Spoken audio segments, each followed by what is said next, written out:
الحمد لله القوي سلطانه، الواضح برهانه، المبسوط في الوجود كرمه وإحسانه.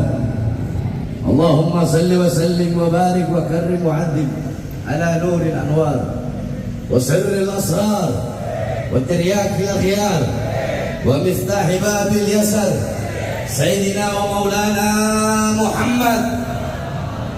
محمد المختار وآله الأطهار وأصحابه الأخيار عدد نعم الله وإفضاله. أما بعد, saya cintai yang saya muliakan segenap para alim ulama, para habaib, para kiai, para asatidz, para tokoh masyarakat, segenap aparat pemerintah, baik dari TNI ataupun Polri.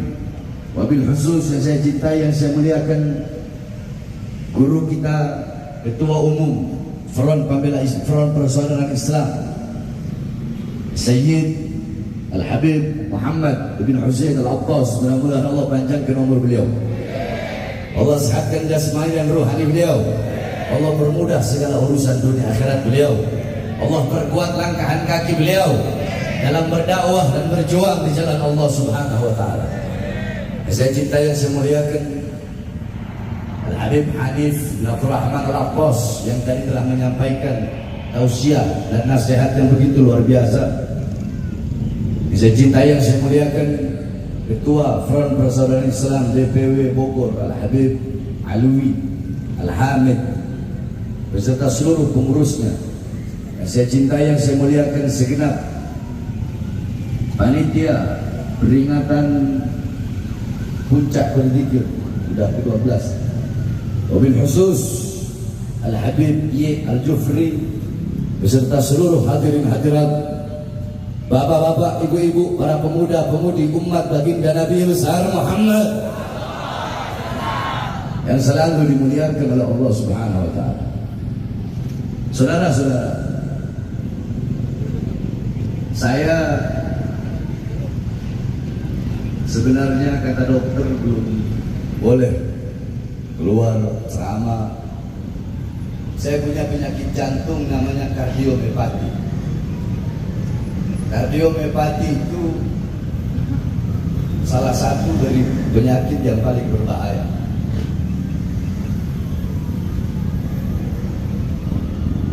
Jadi nggak boleh terlalu capek dan segala macam lah. Tapi saya nggak pedulikan itu semua, karena saya hidup untuk melayani umat, melayani masyarakat, dan ini acara tahunan yang tidak bisa ditinggalkan. Sehingga ya dokter mau bilang jam tak merokok jalan terus, makanya saya keluar dari rumah sakit. Hadirin, tadi udah banyak nasihat-nasihat dari para ulama. Saya hanya ingin menyampaikan sedikit. Kita duduk di ini majlis berzikir kepada Allah Subhanahu wa taala. Lidah-lidah kalian yang basah dengan tahlil, dengan tahmid, dengan tasbih, dengan takbir, dengan tamjid, dengan salawat, itu adalah lidah-lidah yang kelak di akhirat akan basah dengan telaga kautsarnya baginda Nabi besar Muhammad. Kalian duduk di sini berzikir mengingat Allah, Allah akan mengingat kalian. Kalian duduk di sini memuliakan, mengagungkan Nabi Muhammad, kalian menjadi mulia dan menjadi agung juga karena kemuliaan dan keagungan baginda Nabi besar Muhammad sallallahu alaihi wasallam. Saudara-saudara, saya tidak banyak lebar, 5 menit. Nabi Allah Adam alaihi salam, bapaknya manusia. Nabi Adam, beliau pernah berwasiat. Wasiat beliau untuk anak cucunya agar berhati-hati. Wasiat beliau ini kepada seluruh manusia. Apa wasiat beliau? Qala Nabiullah Adam alaihi salam, "Idza aradtum an fi'la syai'in faqaddimu thalathata asya' fa ihda min thalatha istashhirul akhyar." Nabiullah Adam alaihi salam beliau berkata, "Wahai manusia, hei manusia, hei anak cucuku, jikalau engkau ingin melakukan perkara apapun, hal apapun, perbuatan apapun, perlakuan apapun, sebelum melakukan hal itu, perkara itu, perbuatan itu, hendaknya dahulukan 3 perkara itu. Yang pertama, istasyirul akhyar. Bermusyawarahlah dengan orang-orang soleh. Minta pendapatnya orang soleh, minta pendapatnya ulama, minta pandangannya ulama, minta nasihat para ulama. Karena andaikan dulu aku minta pendapat malaikat di dalam memakan buah khuldi, maka malaikat akan menasihatiku agar aku jangan mendekati pohon itu. Kalau Allah berkata, la taqrabu hadhihi syajarah, jangan dekat pohon. Deketin pohon aja nggak boleh, apalagi memakan. Andaikan dulu aku minta nasihat malaikat, maka malaikat pasti akan menasihatiku. Sayang, dulu aku tidak minta nasihat dan pendapat malaikat, sehingga Allah keluarkan aku dari surga ke bumi. Itu yang pertama. Yang kedua, setiap kalian kalau lagi taklim, jangankan ada suara-suara mau saya lewat, mau siapa lewat, mau presiden, mau di bawah situ ada apa, itu terjun, ya, mau di bawah sana longsor, mata kalian tertuju ke sini, jangan ke bawah sana. Itu kalau orang yang taklim begitu. Kebanyakan jadi adat istiadat sekarang ini. Fudul, tahu fudul? Satu orang aja berdiri begini, semua langsung begini. Ini ngaji apa itu orang ini? Mau di bawah, langit runtuh di bawah sana, lihat ke sini.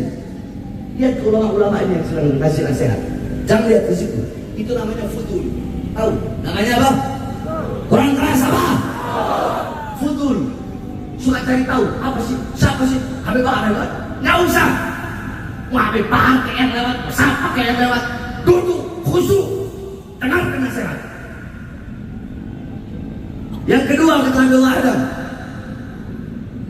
Setiap melakukan sesuatu apapun, pikirkan akibat dari sebab yang engkau lakukan. Andaikan dulu aku berpikir, kalau akibat dari sebab makan buah ini Allah akan murka sehingga mengeluarkan aku dari surga, aku gak bakal makan buah khuldi. Dulu aku gak mikir akibat dari sebab yang aku lakukan. Paham? Jadi ini aja yang saya bahas. Yang ketiganya nanti tahun depan baru saya bahas apa perkataan yang ketiga itu. Nah, saudara-saudara sekalian yang dimuliakan oleh Allah, ini musim-musim pemilu, betul? Betul? Jawab yang keras, ini musim-musim pemilu, betul? Musim pemilu ini, capres-capres manapun, pejabat-pejabat, partai-partai pendukungnya, tim-tim suksesnya, bahkan perempuan-perempuan, istri-istri tim sukses, istri-istri capres, istri-istri pejabat, bahkan Mak Banteng mendadak pakai jilbab, saudara-saudara.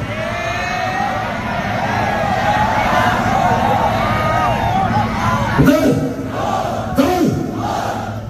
Gak apa-apa, ada dia gak bakal ditahan kok anak ngomong Mak Banteng. Tenang aja. Dulu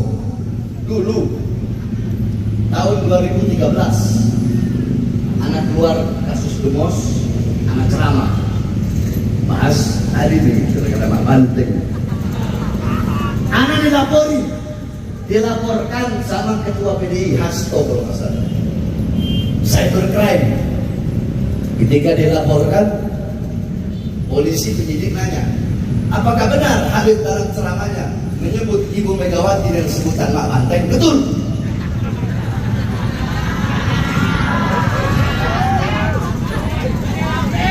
Polisi tanya lagi begitu, apa alasan Habib kok menyebut dengan Mak Banteng? Apakah tidak ada sebutan lain? Apa jawab? Pak, saya ceramah agama. Dalam agama, dalam Islam, ada namanya lakop, ada namanya nisbat. Ayo, ada namanya lakop, ada namanya. Kalau ada lakop, pasti ada. Kalau ada lakop, pasti ada. Abu Nawas, bapaknya Kerah, nih Kerah baju. Kenapa dinamakan bapaknya kerah? Karena Abu Nawas itu kalau pakai baju kerahnya lebih panjang dari kepalanya, makanya dinamakan bapaknya kerah. Itu penisbatan namanya, paham?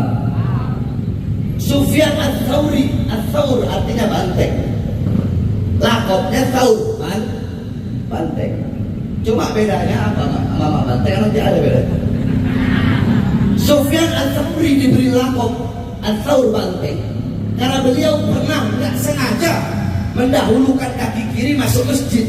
Tiba-tiba terdengar suara, ya Tsaur qaddimul yumna, banteng, dahulukan kaki kanan. Semenjak itu beliau diberi gelar banteng. Itu nisbat penyandaran kepada gelar. Yang kita kenal Imam Ghazali. Siapa yang kenal Imam Ghazali? Ulama ya, para ahli syiar, ahli sejarah, pendapatnya macam-macam. Ada yang bilang Ghazali itu Imam Ghazali itu nisbatnya dari desa yang bernama Ghazala. Tapi dibantah, pendapat yang paling muktamad, pendapat yang paling kuat, pendapatnya Al-Imam Az-Zahabi dalam kitab Syiarul A'lam An-Nubala. Di situ beliau katakan, aku telah keliling daerah Imam Ghazali mulai dari tempat lahir, tidak ada desa yang bernama Ghazala, sehingga yang benar lakop Ghazali itu dari kata ghazal yang artinya tukang tenun, tukang jahit, tukang sol. Karena bapaknya Imam Ghazali, keluarganya semua itu berasal dari tukang. Jadi ada lakop, ada Bapak udah paham? Paham belum saya? Sekarang saya tanya sama Bapak, Megawati itu ketua umum partai apa? PDI. PDI itu lambangnya apa Pak? Banteng. Ya saya panggil Pak Banteng. Kalau PDI lambang monyet, saya panggil Pak Monyet. Bener nggak?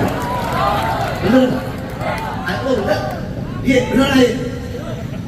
Ayo bener nggak? Coba lambangnya monyet. Ya panggil Pak Monyet. Atau coba lambangnya bidadari. Jadi panggilnya Mak Bidadari. Berarti kan yang lain juga gitu. Iya, yang lain juga gitu. Golkar waktu itu Abu Rizal Bakri, ya berarti bapaknya beringin.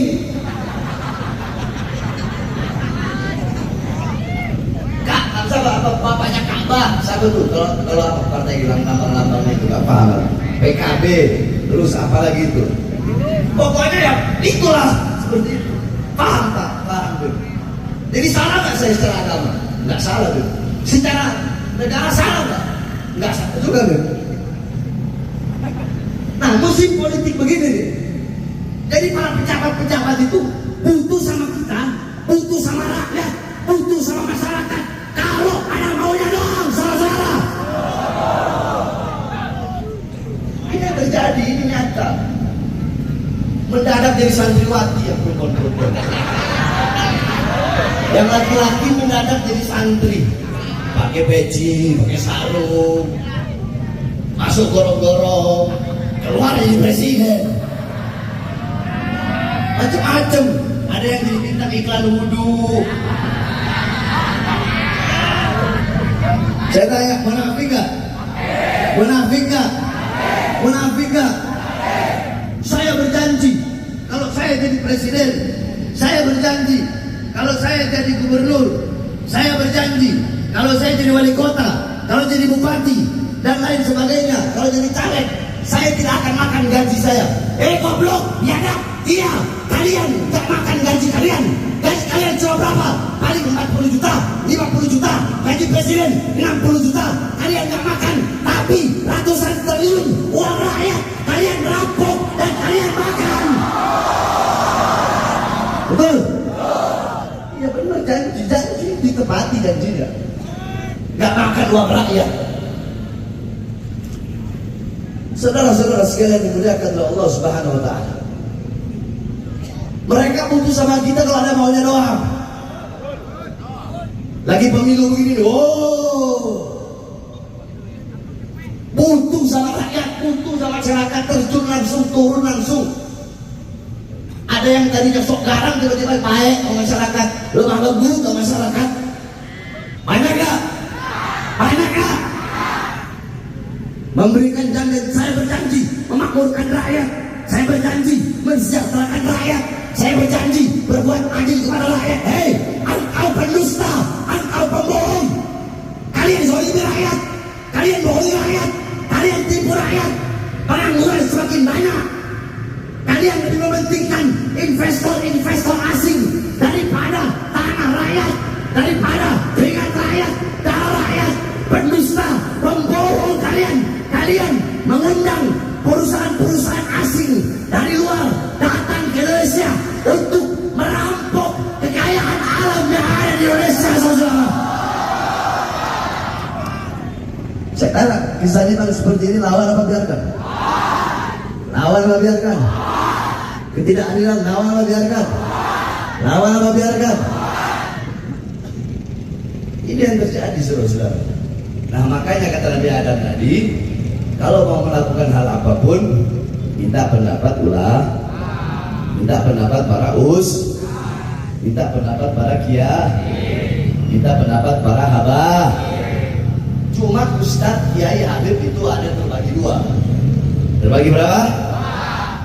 Ada Ustadz, Kiai, Habib yang lurus, ada Ustadz, Kiai, Habib anjing, ada Ustadz, Kiai, Habib bangsat, ada Ustadz, Kiai, Habib biadab, ada Ustadz, Kiai, Habib goblok. Jadi terbagi dulu. Loh, siapa Habib? Kok Habib bilang ada ulama anjing ya? Saya tanya, kita kalau piara anjing, ya, kita kasih makan itu anjing, dia setia nggak sama kita? Setia nggak? Nurut nggak? Suatu saat kita nggak ada makanan, itu anjing bakal cariin makanan buat kita. Ini para ulama-ulama, para ustadz, para kiai, para habaib yang berdiri depan pintu surga, berdiri depan pintu kekuasaan. Jadi penjilat-penjilat pejabat, mereka Allah kasih anugerah ilmu, Allah kasih ilmu kepada mereka. Tetapi ilmu yang Allah berikan, alimun alladzi yaj'alu ilmahu tabi'an li ra'yil muluk. Ulama tapi menjadikan ilmunya untuk mengikuti kemauan para penguasa. Penguasa mau yang halal jadi haram, mereka bikin keluarkan fatwa halal jadi haram. Yang haram penguasa pengen jadi halal, mereka bikin bagaimana caranya yang haram jadi halal. Bawa ayat, bawa hadis, tapi kalimatul haq uridu bihal batil. Ini yang terjadi, saudara-saudara. Nah, ulama seperti ini saya tanya, Allah kasih ilmu, ilmunya dia pakai untuk seperti itu. Khianatin Allah nggak? Ya jawab yang keras, khianat nggak? Khianat nggak? Khianat nggak? Khianatin Rasulullah nggak? Anjing aja gak khianat. Berarti ini ulama, ini ustadz, ini kiai, ini habib bukan anjing. Tapi ustadz, kiai, habib lebih anjing dari anjing. Banyak gak ini? Banyak gak? Banyak gak? Makanya ikuti pendapat ulama yang lurus, maksud saya. Ikuti pendapat ulama yang istiqomah, yang gak bisa dibeli, yang gak bisa disuap, yang gak bisa disorot. Saudara-saudara, saya tanya, apakah pernah imam besar kita Habib Rizik mengkhianati kita umat Islam? Beliau rela di penjara berkali-kali, dipisahkan dengan anak istrinya, laskarnya dibunuh, dibantai. Beliau hijrah ke Makkah, beliau dizolimi, dihina, dicaci, dimaki. Tapi ada beliau meninggalkan umat, ada mengkhianati umat. Saya masuk penjara, Habib Hanif masuk penjara, tangan saya diborgol, perut saya diborgol, kaki saya diborgol. Ada saya khianati umat? Apakah dengan diancam di penjara ataupun mau dibunuh kami meninggalkan umat? Ada kami terima uang dari pejabat? Disogok, disuap dari pejabat? Nah, saya tanya, kalian mau pilih yang mana? Satu, perhatikan. Satu, ulama yang capres ngeluarin uang buat dia. Satu, ulama yang dia mengeluarkan uang.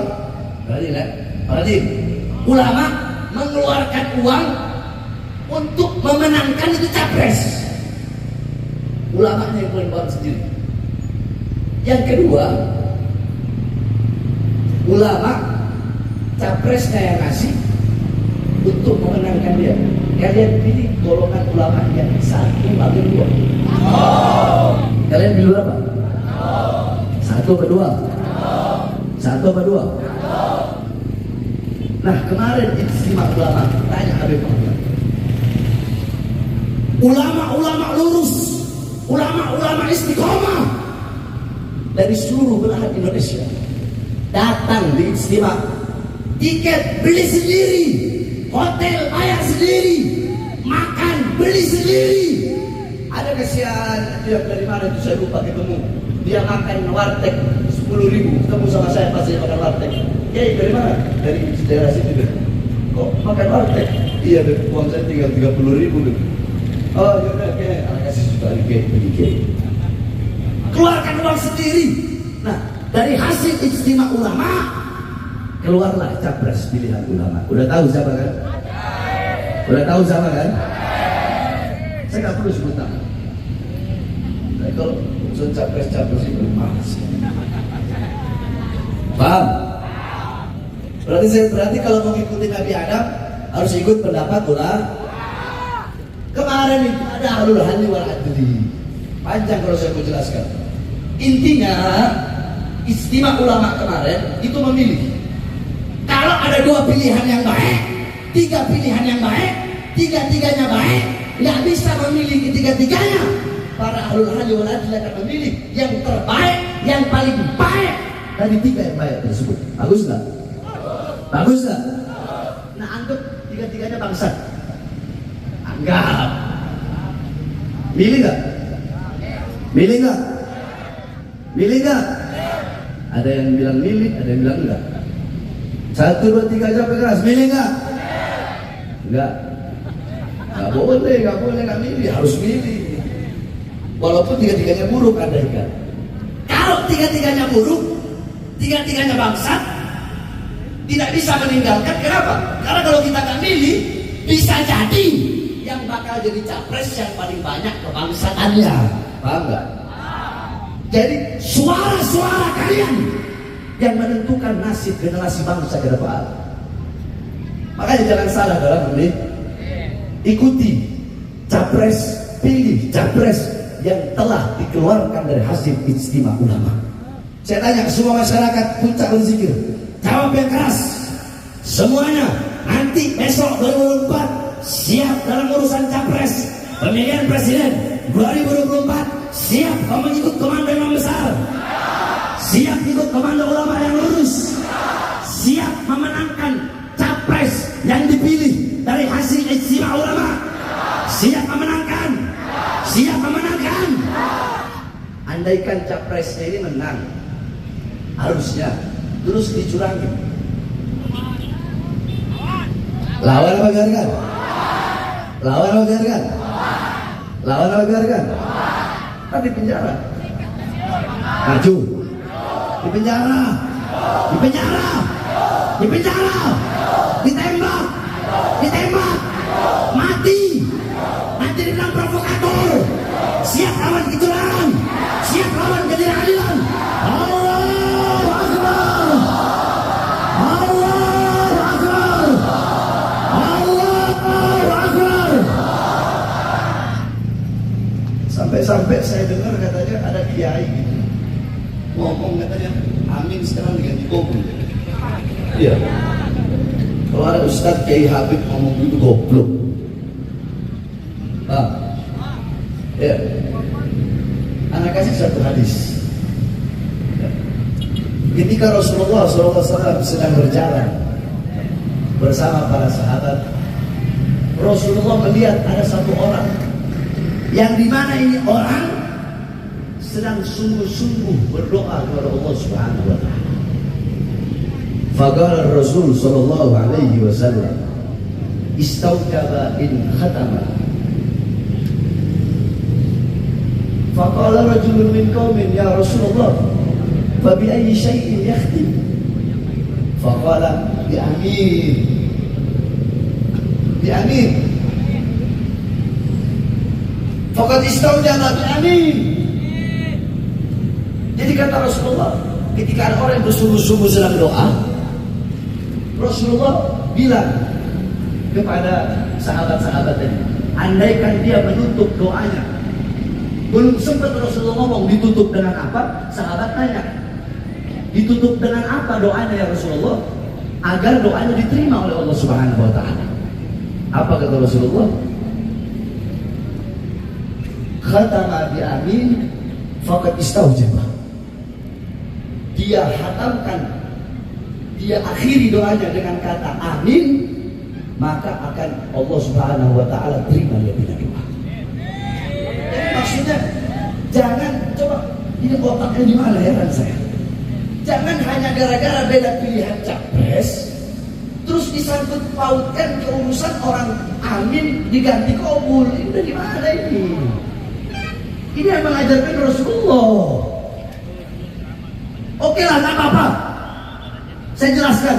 Kalian mau sebut amin, terus itu orang mengganti pakai qabul, hanya gara-gara Anies sama Muhaimin. Itu orang mengganti qabul. Sekarang emangnya mereka tahu di dalam hati kalian ketika ada orang berdoa, kalian menyebut amin, ada 3 perkara. Yang satu, apakah amin kalian untuk mengaminkan si capres tersebut agar menang? Satu. 2, apakah amin kalian untuk mengaminkan, ya, untuk mengaminkan doa tadi agar dengan niat tujuan presiden yang amin itu menang? Yang ketiga, apakah niat kalian memang ikhlas mengucapkan amin bukan untuk presiden manapun, tapi karena mengikuti perintah Rasulullah? Memangnya mereka tahu 3 maksud dan tujuan hati yang ada dalam hati orang yang setiap ngomong amin itu? Mereka tahu nggak? Tahu nggak? Kalau nggak tahu, kenapa mengeluarkan fatwa seperti itu? Paham? Sebenarnya sama gobul itu ada tiga orang terakhir. Ya di gobul ya di. Kalau amin itu kata Imam Nawawi dalam kitabnya, ada dalam kitab At-Tibyan kalau nggak salah. Amin itu banyak arti. Bisa diartikan ya Allah perkenankanlah, ya Allah terimalah, ya Allah jawablah, ya Allah jangan kecewakan hamba. Banyak artinya amin. Gobul pun ya Allah ya gobul ya Allah, gobul ya Allah. Sama mau amin mau gobul. Tapi kenapa kok harus ada kata amin? Ini di seluruh dunia udah amin amin. Kenapa disangkut-sangkut pautin sama amin capres? Ini kan otaknya di mana ulama seperti ini, betul? Betul? Betul?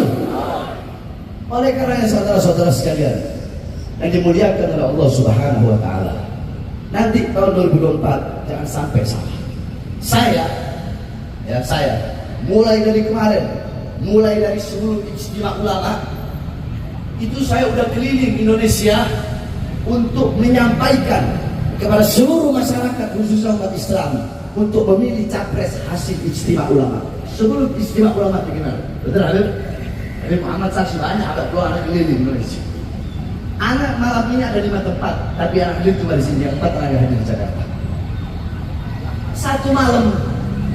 Satu malam itu ada ceramah paling sedikit 5. Kalau malam minggu bisa 10-11. Kita ambillah setengahnya. Kita ambil 7 tempat. Satu kali saya ceramah, apalagi daerah Jawa Barat, Banten Utara, itu yang hadir bisa 10.000 orang. Hitunglah 50.000 orang satu malam, 5 tempat. 50.000 kali 10 hari berapa? Berapa? 500.000 kali 20 hari kali 30 hari 1,5 juta, tambah lagi 1 bulan lagi 3 juta, tambah 1 bulan lagi 4,5 juta. Itu diambil sedikit kan seluruh. Habib Muhammad, kami semua akan berusaha bersusah payah berkeringat keliling. Kami akan keliling Indonesia untuk memenangkan pasangan capres yang dipilih dalam ijtima ulama. Tapi ingat, saya ingatkan kepada Anies Baswedan dan Muhaimin Iskandar, saya Baharudin Smith